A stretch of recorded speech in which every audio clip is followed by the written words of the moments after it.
Hello, everyone, and welcome to another episode of Coffee with the Coach, where we drink coffee and answer your coaching questions. I'm Jim Roman, national speaker and business coach, and we want to welcome you. We have a special guest today on our show today. As you know, with Coffee with the Coach and all of our programs, what we're helping to do with our clients and our community is to help you build a better business so you can build a better life. And one of the ways that we do that is help people create a more balanced business. If you've heard me speak in the past about balance, it is an acronym that I came up with to help people build a better business, to build a better life. You can read that or see those episodes on that topic. Essentially, it's taking all of the books behind me, figuring out what do they have in common, and creating the acronym balanced. Today in balance, we're going to be talking about the E and the L. E stands for employee, and L stands for leadership. And who better to talk about this topic is Jennifer Perrow with JRP Leadership Coaching. And so, Jennifer, I want to welcome you to our Coffee with the Coach episode. Great. Thanks, Jim. I'm excited to be here with you. Yes, I'm going to drink that coffee. Cheers to you. Well, welcome. We're so thankful for you to be here today. This is a very important topic to me. You know, one of the things that's interesting about this topic is they say, are leaders born or are they made, right? And that could be a whole episode, but there's more to leadership than just leadership itself. And so we'll jump into that. But before we do, I would love for my audience to get to know you a little bit better. Would you mind sharing with us where you're originally from and how you got into this business? Sure. I'm originally from Richmond, Virginia. I have not ventured very far other than a short stint in London when I was in my 20s. I got into this business on purpose, but about 10 years after I learned of coaching. I fell in love with coaching in the early 2000s when I was leading my own IT company and met my first coaches and just fell in love with the support that they provide and the way that they really help you pull out what is inside of you to be your best self. So as my career progressed, when I was at a point to make a transition, this was top of my list. Awesome. What do you enjoy most about what you do? It's really the people. I love seeing the aha moments. I feel like one of my special gifts is the ability to help people look at situations from multiple angles that they might not have considered, and through that finding their aha.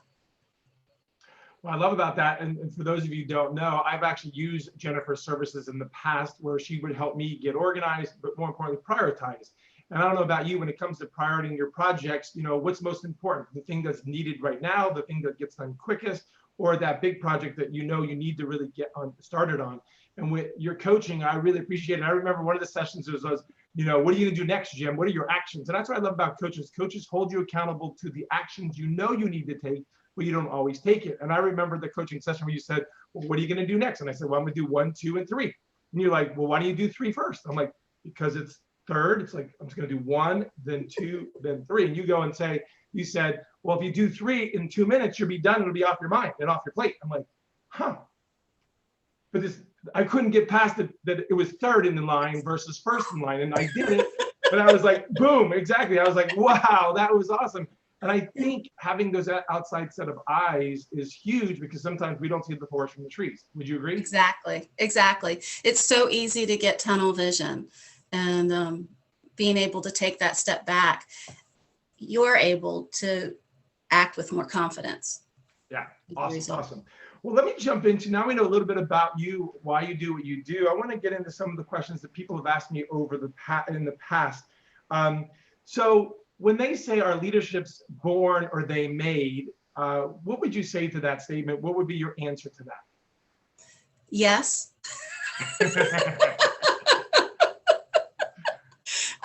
There are different styles of leadership, and I think we all have an innate tendency, but whether or not, it's like a muscle. We all have the muscle.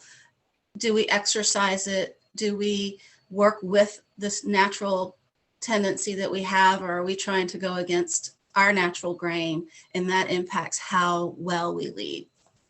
Yeah. One of the things I find, and the reason why I start off with this question, because just for our audience, this isn't just about leadership. This is more about more than about leadership. And I probably should start off with sharing from my experience. So often when people say, are leaders born or are they made? The answer obviously is yes. But there are steps before becoming a leader. And a lot of times owners are like, why could they lead? Well, because you haven't given them a roadmap to be successful. We created a model we call the EML model, and that stands for employee mindset, manager's mindset, and leadership mindset. Because I realize there are people in our teams and in our companies that think like employees or think like leaders and may or may not think as managers. What would you say to that? I agree wholeheartedly that there are three very distinct mindsets with that. At the same time, I think that anybody can be a leader regardless of their role in the company. And I think everybody should strive to be a leader, not just in your professional life, but in your personal life as well. The management side is an actual skill set that for so many years, people thought you just kind of had it, but you don't. You know, there are things that work, there are things that don't. You're not managing a thing, an object, you're managing human beings. And that comes with a level of complexity that requires knowledge that most people don't just have. So I work with an EMP program where it's Exceptional Manager Program, and we really hone in on that the M, the manager. And we take employees and we match them up with the leader of the company, and then we build their skills together so that they can not only be good managers of themselves, of their employees, but of the organization as a whole. Love it, love it. It reminds me, you talking about not having management skills, you develop those skills. I would agree 100%. I remember years ago building a business. I read the book E-Myth right here, Michael Gerber's E-Myth. And in the book, he talks about there are three personalities, if you will, traits, if you will. There is the technician, the manager, and the entrepreneur. And he goes on to talk about in his book in E-Myth that the technician is good at getting the work done and the entrepreneur is good at looking in the future, but the entrepreneur doesn't worry about getting it done, and the person getting it done doesn't worry about the future, and then the manager has to manage all the personalities. And I had the entrepreneur side of it. I just wasn't good at the technical side. Then I became good at the technical side, and then there was that gap again. I was like, I don't know how to manage. I used to run a restaurant, a fine dining restaurant in Hampton, Virginia, and the way I was taught to manage was yell at people, because the owner was Italian, he was from New York, and that's how he taught me. And I realized running an organization, yelling at people is not going to get things done. And so I lacked that management skill that I had to develop over years. That being said, since so what can, I don't know if it's about the EMP model that you just referenced, but what can you do to become a better manager? How does the EMP model play into that? I'm not sure which question I'm asking there, so I'll let you run with that. So the first thing I want to start with is the importance of that manager role. You know, I am a huge fan of Michael Gerber as well. The manager role in most companies is responsible for directing 80% of the employees of the company. That's a huge responsibility on a very few number of people's shoulders.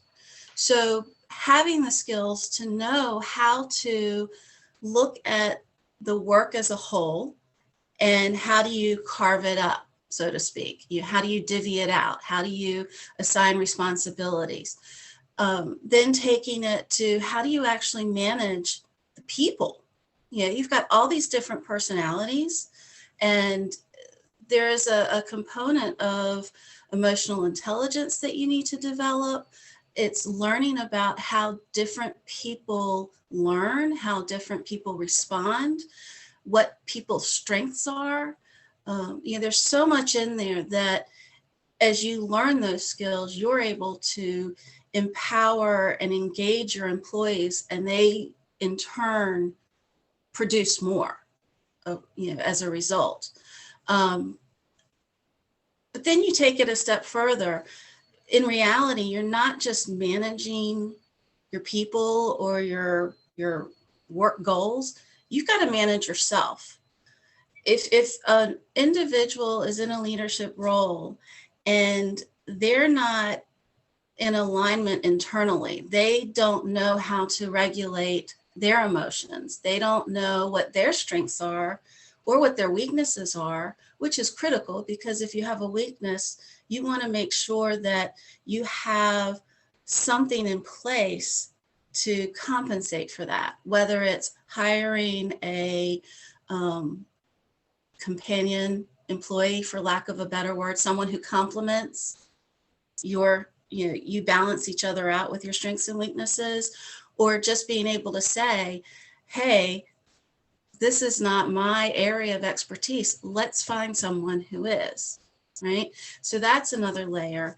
And then in really good companies, entrepreneurial companies, and this is where that entrepreneurial brain comes in, being able to manage the workplace, being able to understand not just this is what my department does or this is what my team does, but this is how that fits into the bigger picture of the company, and being able to look at it as the owner does. I call it ownership thinking.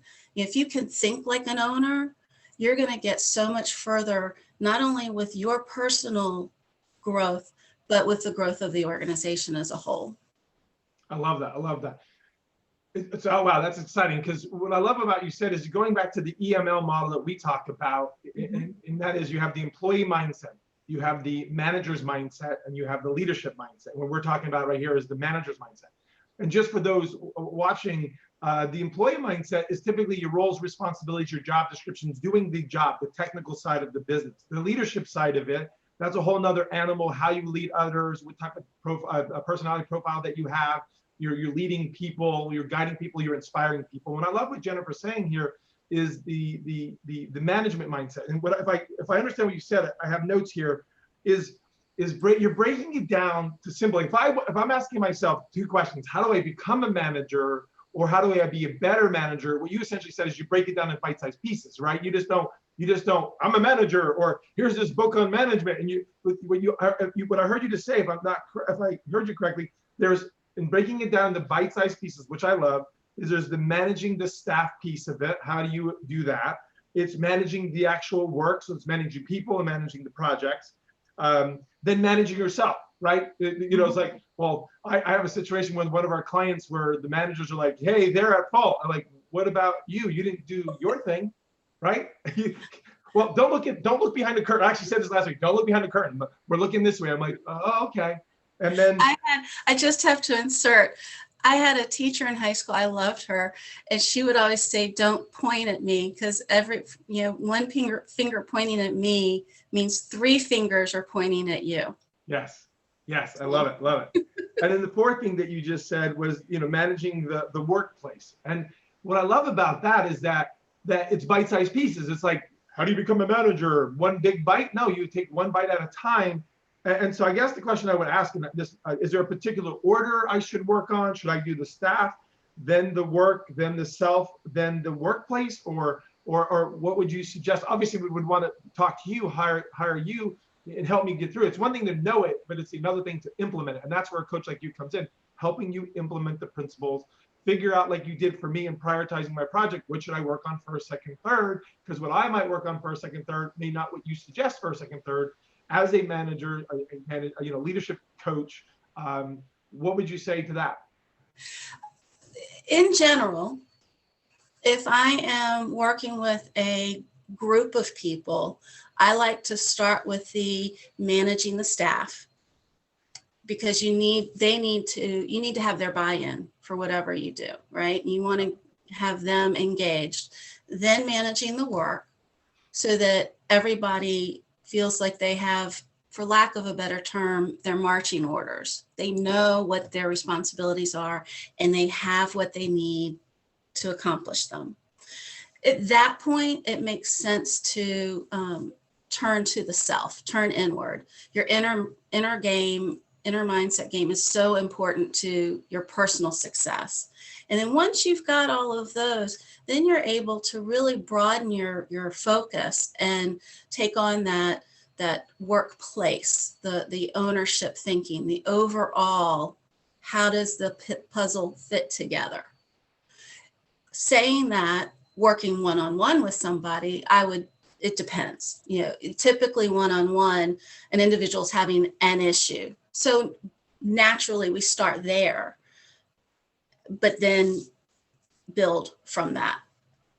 Awesome. I'm authentically excited. You and I getting ready for this call, we talked about the EML model, and one of the things that we want to refer out is the management side of it, because so often, I'm helping the owners, take their business to the next level, and the people piece gets in the way of doing that. So often they hire people that they could afford in the beginning. They're not letting go people that they need to be letting go. And sad to say, they're not developing other people that they could be developing. And I think that's where, someone like you comes in. So I guess the question I would want to ask is, what do people need to know that they don't know they need to know? Is there something that you would want to share with our audience to help them to be better leaders, be better managers, that you've seen in working with so many companies? That's a good question. I think it's self-awareness. If you feel like something's going wrong or something's not working. It's not me. It's them, right? It's not, exactly. It can't be me. I'm a good manager, right? I mean, right. Sorry, I interrupted that. Exactly. I'm perfect. I don't know about you, but it's him. It's really, yeah. If you feel like, if you're frustrated and you feel like everybody around you is wrong or nothing's working, sit down and really look at what's going on. I'm a big fan of writing. I'm a visual processor. So writing things down is how I think. Some people need to be out and about walking or doing some sort of physical activity to think. Others need to be listening to music to really, or talk out loud or talk with someone to really process. Whichever your style is, do that. Set aside 30 minutes, an hour to just think and look at what is the reality, and then start making some physical connections look for themes and similarities. And a lot of times that will bring out something that you personally can do to impact the situation. Love it. A thought just came into my mind. I'm thinking one of our people watching this right now are asking this specific question. How do personality assessments play into this, if at all?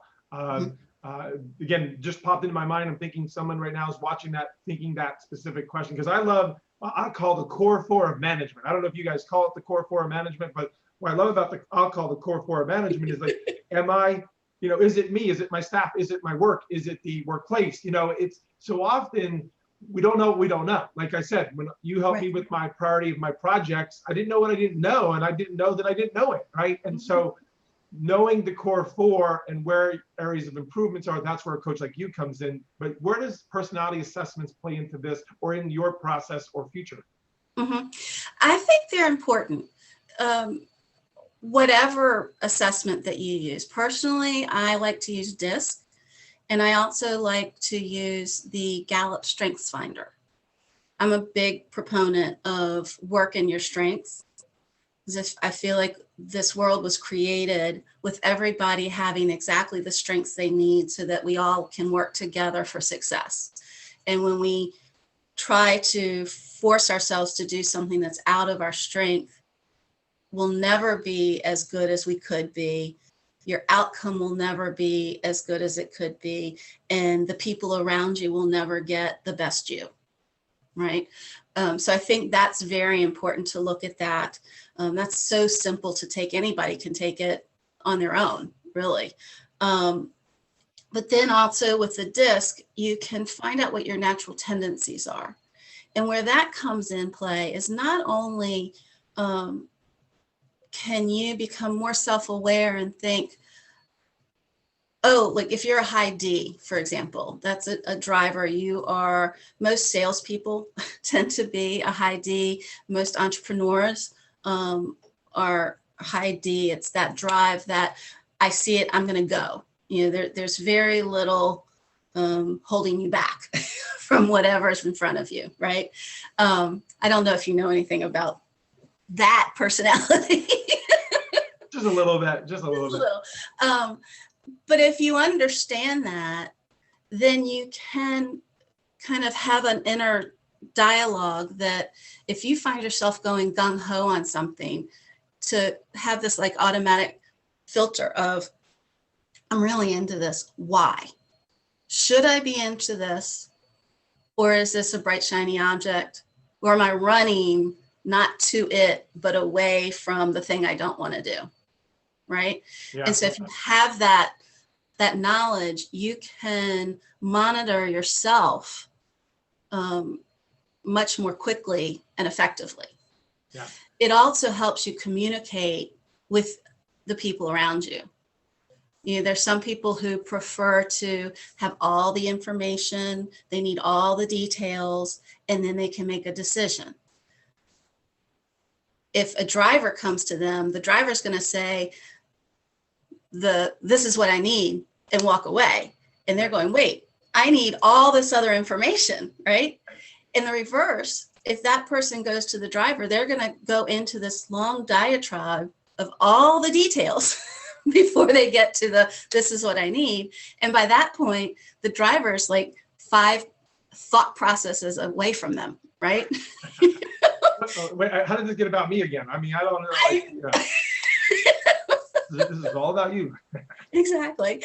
I love that, because again, you start off by saying, as a manager, one of the key things is being self-aware, right? Mm-hmm. And it's just another tool. Again, if you're pointing the fingers at other people, you have 3 fingers pointing back at you. And whether it's I call the core 4 management, you call the EMP model, I think that's amazing, because again, I think the purpose of the Coffee with the Coaches is to bring on guest speakers like you, guest coaches like you, to just educate and inform people on what they don't know, whether it's employees, it's leadership, automatic processes. And what I love about management is that it's an art and a science. That's people, it's an art and a science. I love that. It's very true. And I love that, because that art part is very important, not only because it requires this finesse and this creativity, but if you think about art, they're all different mediums of art. They're all different styles of art. And just the same way, as long as you know you're using your authentic creativity and your authentic self, you're going to have the most beautiful and effective team. Yeah, love it. Well, is there anything, as we finish up this episode of Coffee with the Coach, where we drink coffee and answer coaching questions, is there anything for our audience that maybe a question I didn't ask that you wished I would ask, or something that they should know that you think would be valuable? That's a good question. I think we kind of touched on it at the beginning, but every employee has it in them to be a leader. And if every employee considers themselves a leader, the management those that are predisposed to management will rise to the top faster. So many companies promote from within. They find the person who's the best technician, right? And they make them a manager. Yeah. Just because you're really good at turning the screw, so to speak, does not mean you're good at deciding how many screws to turn, how fast they should be turned, how many people it's going to take to turn them, and how far, how tight each screw should be, right? That's a different, and then how to make sure that all the team members, all the technicians are doing exactly that. It's a very different skill set. And so if you can keep this awareness, and if you find yourself, if you're an owner and you've promoted your best person into a management position, and they're just, you're scratching your head, what was I thinking? Not only have I lost my best technician, all the others are suddenly doing worse than they were before, right? It probably is because that technician, the new manager, needs management training. I love that. What I love about that, that's a great way to end this episode. And that is, so often people promote people, like you said, and now they're less effective. We'll just say it that way. And then, like you said, they're scratching their head. And where if they got management training, they would probably do very well, if not succeed at it. And I just want to almost scream at the top of my lungs and say, hey, you promote, for everyone out there who has promoted somebody, it didn't work out. Maybe they didn't know the EMP model that Jennifer's talking about. Maybe they didn't, what I call the core four of management. They didn't know that. And it wasn't a bad decision. It was not giving them tools for them to succeed. Exactly. So that gives me goosebumps because I think someone right out there either wants to be a manager right this moment, or just became a manager, or has been a manager and is missing something. And I think it's the EMP model that you're sharing with. So if people wanted to reach out to you, how do they get in touch with you? Go to my website. It's jrpleadershipcoaching.com. If they want to learn more about the EMP model, just hit /EMP at the end. Awesome. Awesome. Well, Jennifer, I didn't expect this to be so great and so exciting, because again, I just know as myself, when I got to the management level, I didn't know what I didn't know, and I knew I wasn't good at it. And eMyth doesn't cover that in the detail. And I wish I would have had the EMP model back then, because I probably could have made better teams and built better businesses. So again, thank you for being on this episode with Coffee with the Coach. We really appreciate it. Thank you very much. I appreciate the opportunity to be here. Awesome. And for those of you, again, please comment below, subscribe to our channel, like this if you want. Tune in next time when we do another Coffee with the Coach, where we drink coffee and answer your coaching questions. Again, I'm Jim Roman. The more you know, the more we grow.